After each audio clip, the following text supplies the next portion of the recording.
సాగునీటి ప్రాజెక్టులు డిసెంబర్ 2023లో మా ప్రభుత్వం బాధ్యతలు చేపట్టిన నుండి సాగునీటి ప్రాజెక్టులు పూర్తి చేయటం ప్రభుత్వ ప్రాధాన్యంలో ఒకటిగా ఉంది. కృష్ణా గోదావరి జలాల్లో తెలంగాణకు దక్కాల్సిన న్యాయమైన వాటా కోసం గౌరవ సుప్రీంకోర్టు ట్రిబ్యునల్ చట్టబద్ధమైన సంస్థలు భారత ప్రభుత్వం వంటి ప్రతి వేదిక పైన మా ప్రభుత్వం సమర్థవంతంగా పోరాడింది.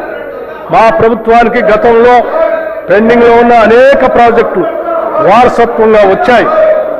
క్యాపబిలిటీ ప్రస్తుతం కొనసాగుతున్న మరియు పెండింగ్లో ఉన్న ప్రాజెక్టులైన పాలమూరు రంగారెడ్డి ఎత్తిపోతల పథకం, మహాత్మా గాంధీ కలవకుర్తి ఎత్తిపోతల పథకం, జవహర్ నెట్టెంపాడు ఎత్తిపోతల పథకం, రాజీవ్ భీమా ఎత్తిపోతల పథకం, మక్తల్ నారాయణపేట కొడంగల్ ఎత్తిపోతల పథకం, ఎలిమినేటి మాధవరెడ్డి శ్రీశైలం ఎడమకట్టు గాలువ ప్రాజెక్ట్, ఉదయ సముద్రం డిండి ఎత్తిపోతల పథకం, మహాత్మా గాంధీ ఎత్తిపోతల పథకం, జాన్పాడు ఎత్తిపోతల పథకం, మోతే ఎత్తిపోతల పథకం, జె చొక్కారావు దేవాదుల ఎత్తిపోతల పథకం, సీతారామ ఎత్తిపోతల పథకం, చిన్న కాళేశ్వరం ఎత్తిపోతల పథకం, Gouravelli project, Errapalem Jawaharlal lift irrigation project, Triveni Sangamam, Pulimadugu వాగు, కొమరం భీము, చిక్మాను వాగు, కేరామేరి మండలంలో అమ్మవారి మడగాస్కర్, లెండిగూడ, జైనూరు, మంటో, రోసి, మల్టా మినీ రిజర్వాయర్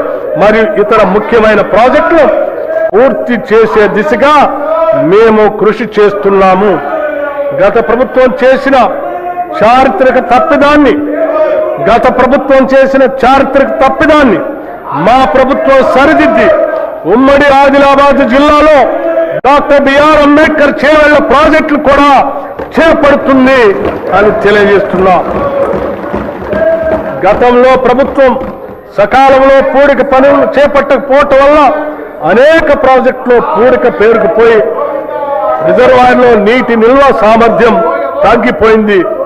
భారత ప్రభుత్వ జలశక్తి మంత్రిత్వ శాఖ వారి జాతీయ పూడికతీత మార్గదర్శకాల ప్రకారం ఇప్పటికే ఆదాయ ఉత్పత్తి విధానం ఆధారంగా పైలట్ ప్రాజెక్టుగా చేపట్టిన కడెం, లోయర్ మానేర్ డ్యాం మరియు మిడ్ మానేర్ డ్యాం ప్రాజెక్టులతో పాటుగా శ్రీరామ్ సాగర్ ప్రాజెక్ట్, ప్రియదర్శిని జూరాల ప్రాజెక్ట్, మూసీ నాగార్జున సాగర్ ప్రాజెక్టులో కోల్పోయిన నీటి సామర్థ్యాన్ని పునరుద్ధరించడానికి మేము పూడికతీత పనులు చేపడుతున్నాం.